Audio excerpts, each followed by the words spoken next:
So here we have the Nissan Qashqai on an 18 plate. I'm going to start off firstly by showing you around the outside of the car, and then we'll hop in and run through some controls on the inside of it.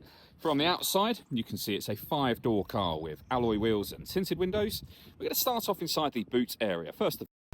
As we approach the back of the car, you can see we have reversing sensors, plenty of boot space along with that 60/40 split folding rear seat. Should wish to increase this space even further, these two tray sections both lift and remove. They can also be used to divide the boot up as well. Okay, so we're just going to work our way back around to the front of the car, and as I mentioned, we'll hop in and run through some controls on the inside of it from...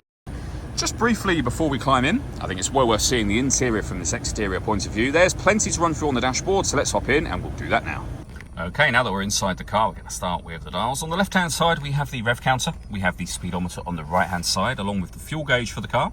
In the centre, you can see the digital readout for the speedometer. Beneath that, the total miles of this car, they are 47,363.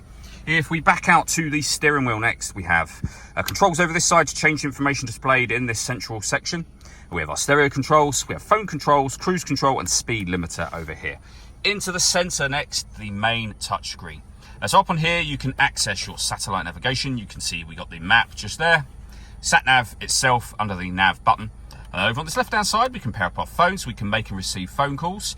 We have our CD player, Bluetooth audio, so you can stream your music once you paired your phone, auxiliary input, and then the radio, AM, DAB, and FM. If I pop the vehicle into reverse, we'll be able to see the parking cameras. So we've got a reversing camera and a bird's eye view image of where the car is parked right now. A little hard to see due to the sunlight. But it goes a couple of steps beyond that as well. So if you press the camera button, you get a front-facing camera and the bird's eye view, or a front-facing camera and the front passenger side wheel. So very easy to park with these cameras in place. Below that, we have dual zone climate control. You can adjust the passenger and the driver temperature. You can increase and decrease the fan speed. You can determine where you'd like the air distributed. When you're happy with that, air conditioning is off, back on again, or hit auto. The car will then take full control for you to maintain the temperatures that you've asked for. Under that, we have a 12-volt charging socket, electronic handbrake with an auto hold function, the 6-speed manual gearbox, and then 2 cup holders as well.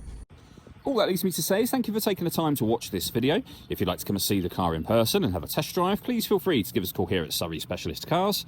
We'd love to hear from you soon.